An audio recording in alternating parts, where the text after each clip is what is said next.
There was nobody left to go. It was in that strange and sudden way that Mary found out that she had neither father nor mother left, that they had died and been carried away in the night, and that the few native servants who had not died also had left the house as quickly as they could get out of it, none of them even remembering that there was a Missy Sahib. That was why the place was so quiet. It was true that there was no one in the bungalow but herself and the little rustling snake.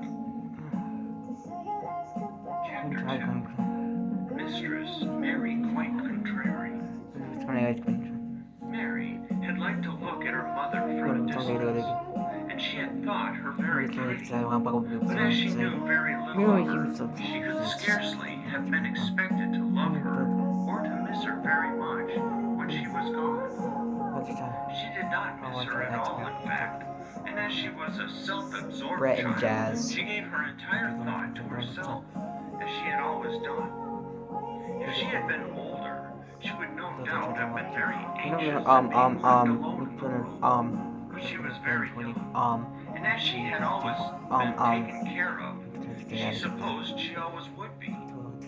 What she thought was that she would like to know if she was going to nice people who would be polite to her and give her her own way, as her ayah and the other native servants had done. She knew that she was not going to stay at the English clergyman's house, where she was taken at first. She did not want to stay. Leave that alone. The English clergyman Oh, sorry. was poor, and he had 5 children, all nearly the same age. Why are you touching and they wore that shabby thing? clothes, and were always quarreling and snatching toys from each other.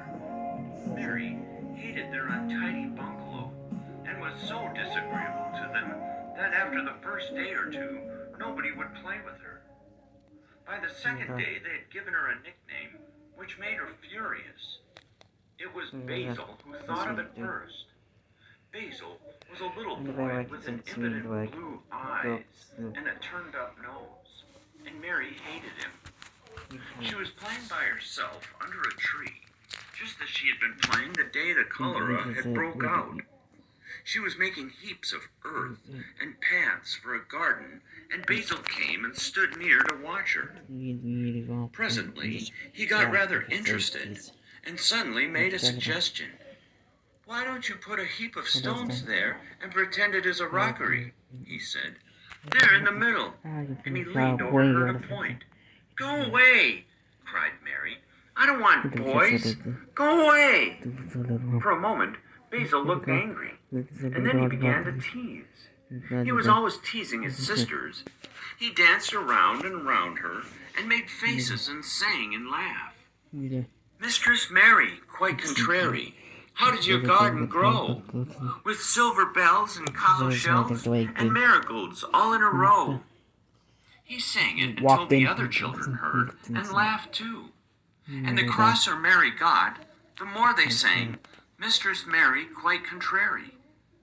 And after that, as long as she stayed with them, they called her Mistress Mary, quite contrary, when they spoke of her to each other, and often when they spoke to her.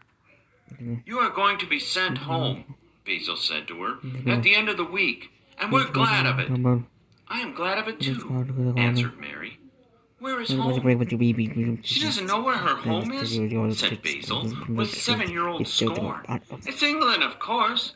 Our grandmama lives there, and our sister Mabel was sent to her last year." "You're not going to your grandmama. You have none. You are going to your uncle. His name is Mr. Archibald Craven." "I don't know anything about him," snapped Mary. "I know you don't," Basil answered. "You don't know anything. Girls never do. I heard Father and Mother talking about him. He lives in a great big desolate old house in the country, and no one goes near him.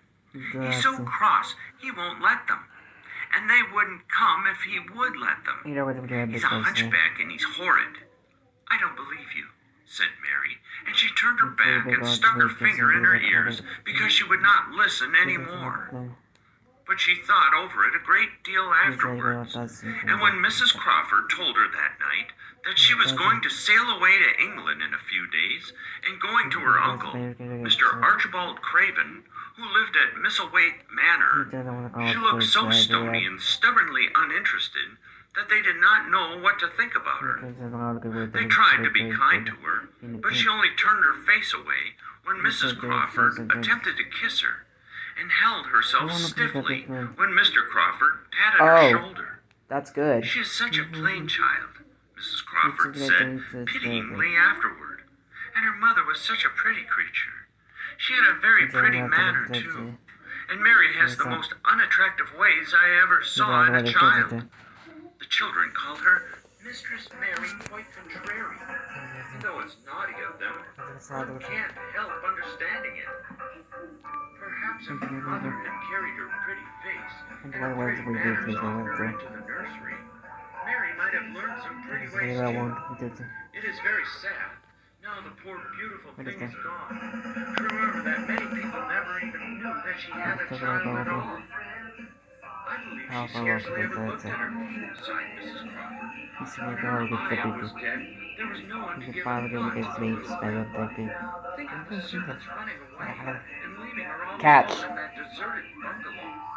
Colonel McGrew said he nearly jumped out of his skin when he opened the door and found her standing by herself in the middle of the room. Mary made the long voyage to England under the care of an Evan officer Katz. who was taking her children to read them in a boarding school. She was very much absorbed Evan. in the little boy and girl, and was rather glad to hand the child over to the woman Mr. Archibald Craven sent to meet her in London. The woman was his housekeeper at Misselthwaite Manor, and her name was Mrs. Medlock. She was a stout woman with very red cheeks and sharp black eyes. She wore a very purple dress, a black silk mantle with jet fringes on it, and a black bonnet with purple velvet flowers, which stuck up and trembled when she moved her head. Mary did not like her at all, but as she very seldom liked people, there was nothing remarkable in that. Besides which, it was very evident Mrs. Medlock did not think much of her. The minute he drops that on the floor, I would not let him play piece anymore. Of goods, she said, and we'd heard that her mother was a beauty. She hasn't handed much of it down, has she, ma'am? Perhaps she will improve as she grows older, the officer's wife said good-naturedly. If she were not so sallow